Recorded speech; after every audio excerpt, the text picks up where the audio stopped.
Get out! Hello tankers and tankettes, welcome to a viewer replay. This is from Infynity Wolfie, and it's a first because, well, it's his first replay on the channel, but it's also the first time I featured the Chinese tier 10 medium tank, the 121. Now you might be wondering, why is there a Jagdtiger sitting behind him? Well, he took a while to load into this battle, and this Jagdtiger clearly decided that if he was going to be AFK, was going to use Infynity as a bit of a meat shield. Infynity, I almost said meat shield, however. Infynity, however, actually loaded in the battle in time, so he's lost about 30 seconds of the battle time. I'm not quite sure what happened there, but you know, it's not too bad under the circumstances. So he's just loaded in, he's wondering what's happened, and you see there's actually an AFK Jagdpanzer 100 as well, so he wasn't the only one. So he's just taking a quick look around. The Jagdtiger must be disappointed because his meat shield's just, you know, woken up. Alas, alack. The 121, I don't know that much about it because I really haven't played any of the Chinese mediums. I'm up to tier 7 on the heavy line, but it seems like it's got a really big beefy gun and a very strong turret, but the hull armor's not much to talk about. Surprise! T62A. He repairs immediately because that 50B, I mean, if he'd been where the 50B could have unloaded at him, then that would have been bad. So it's fortunate that his tracks only got shot, but it's unfortunate that he's had to use his repair kit already. So he's going forward, and oh, 1390. Okay, we'll just take care of that. Why not? So there's a lot of stuff on the other side of the tracks. Only a few friendly tanks on this side, and ooh, that's unfortunate. Yep. The T62A has actually quite badly overextended though. I mean, the 215B and now Infynity can actually take this guy out fairly easily. With the side armor, there we go. I don't know why I did that kind of zoom in there. This is an 810 replay, and I'm actually playing it on the 810 client, but I don't know. When I was watching it before, it did exactly the same thing, but it mostly plays fine. So, there's a T30 in the middle there. We know there's an ST1. It's a scout up north. Potentially, we're not seeing that much on the field, so potentially they've got a few things that have actually come into the town here. And that's, you know, this is where the cap circle is. This is the sharp end of the map, as it were. But Ensk is such a small map that actually it doesn't matter that much. Like, if you win one part of the map or the other, it can make a big difference. Just punch that T54E1. You can see there, he's only done 4 shots and already 2,000 damage, so like I said, it's a beefy gun. It's nearly a heavy tank gun, but on a quite a mobile medium platform, and that's one of the mediums change a lot as you play up the tiers. And oh, T30, you're a dead T30 now, I'm afraid. You fired and it bounced at an oblique angle off that frontal armor, and bam, that was that. So he could shoot those guys in the side, and actually, one-shot kill. Yeah, we'll take that guy. That's a gun out of the game, plus it's another kill, so that's good. But the isolated E75 actually is a more attractive target right now, because otherwise you might have, if you can take this guy out quickly, then that's fine. You don't have this guy shooting at your backs while you're dealing with the other heavies. The SD1's actually coming to try and help. The IS-7 and the E5, on the other hand, are tangling with the 215B, and they don't seem to realise that the 215B is alone, because they just, I don't know, the 110 E5 tries something and the IS-7 hangs all the way back, and because he leaves his E5 alone, the E5's actually going to die. Talking of not being shot in the back, you might be wondering why Infynity takes time to get that T71, but a T71 shooting in your rear armour. I mean, we kind of had an inauspicious beginning.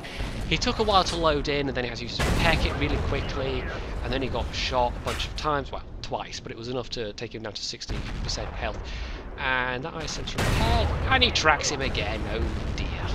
Well, at least it hit, but yeah, he may or may not get a chance. There we go, he does. And he rolls high, which is quite nice as well. That E75 is still alive. Infynity's got just enough time to reload and get the kill, basically. Oh, 110 E5 actually took a lot of damage. When he started that engagement, he was full health. But anyway, this ST1 is now, I almost said STI there. Yeah, I don't want to get into that. It does appear to be ST1, but whatever. People will call it whatever. But he was isolated. They've taken him out. The V215B took out the enemy 110E5, so now the IS-7's isolated, and that's great. They have totally cleared up the enemies in this part of the town. However, the other side of the minimap is a much different story. Even though we had, well, at least equal numbers of tanks facing each other, the enemies were actually able to come out triumphant. However, 10-8, we have an advantage here. There's an M103 who's basically stuck in the middle on the tracks. He's probably not going to last too much longer. Artillery's making a run for it very wisely. And Infynity, there's RT down. I think he's thinking he's going to go after enemy artillery, and the surviving T-71 does as well. But the surviving T-71's low health. So ordinarily I'd say maybe this isn't the best plan, because we know that E5 is low health. The 215B is not exactly full health either. Don't know what health the enemies are at. Some of them are low health. You can just see from that glance, he's actually taking a look there. And 103's down, unfortunately. But having that Tier 9 RT shooting at your backs, you know, and because the T-71 is also low health, there's a chance that the RT could take out the T-71, in which case they've got to go and take care of RT anyway. But the downside of that is the E3 and the E5 are, you know, it's swung the other way now. They're kind of alone against superior numbers. I don't know why Infynity's not firing here, to be honest. He is unlikely to get one shot, and he doesn't, just a slightly above average. But he waits until he's practically point blank range, and then he... I don't know, if the GW had still been reloading, yeah, I don't know.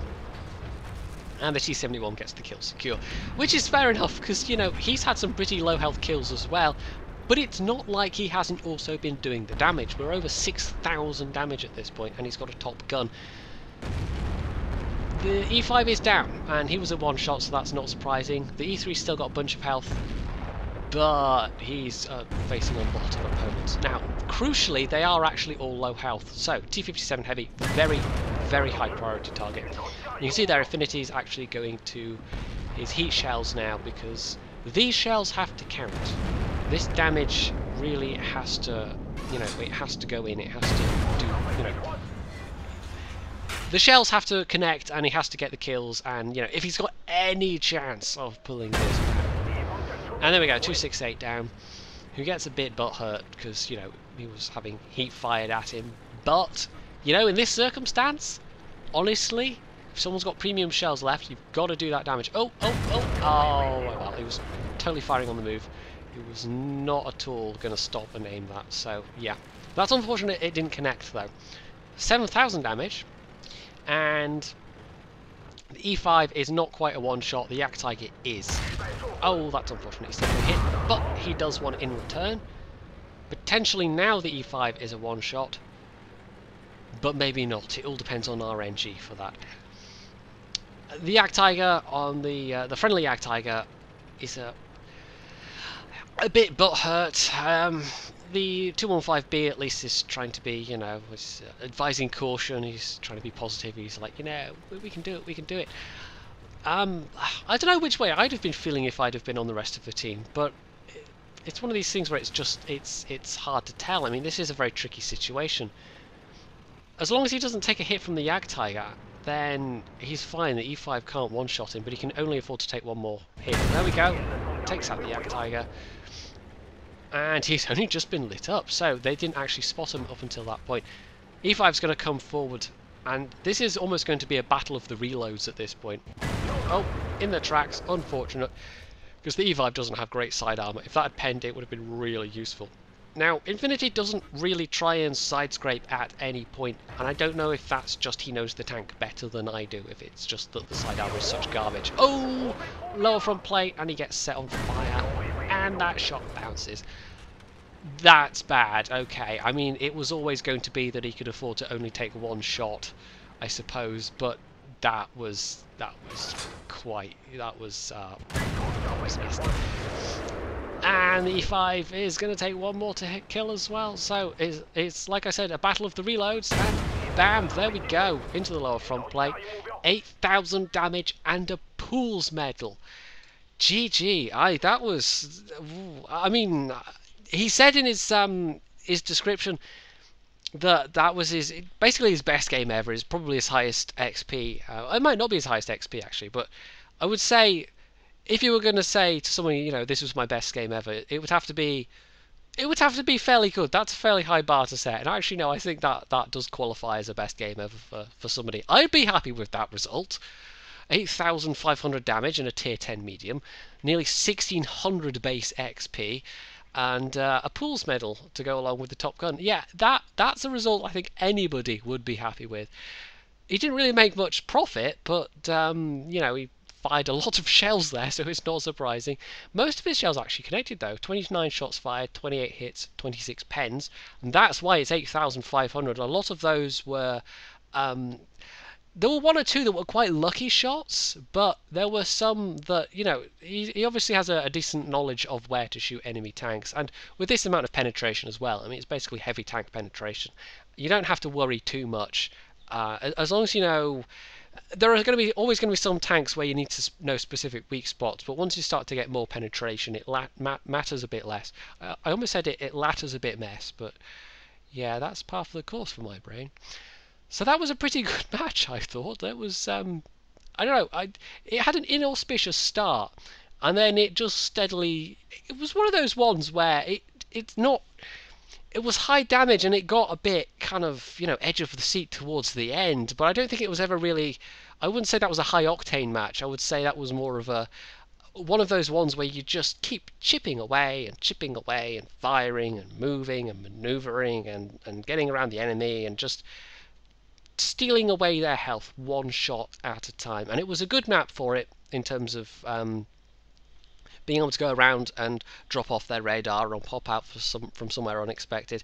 And he also had a bit of luck in terms of things that didn't hit him. I mean, if that T-30 shell had penned him, that would have been a very different story. But I think that T-30 just kind of panic fired and it bounced off the front armor, and then he was history. So yeah, it was a good match, and I think it shows maybe what the 121 can do at its very best in a good pair of hands.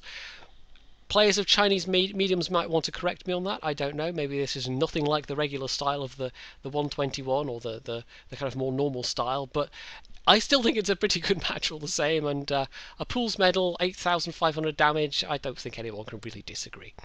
So if you enjoyed this replay, you can hit the like button, you can leave any comments below, you can subscribe to my channel, and as always, stay tuned for more.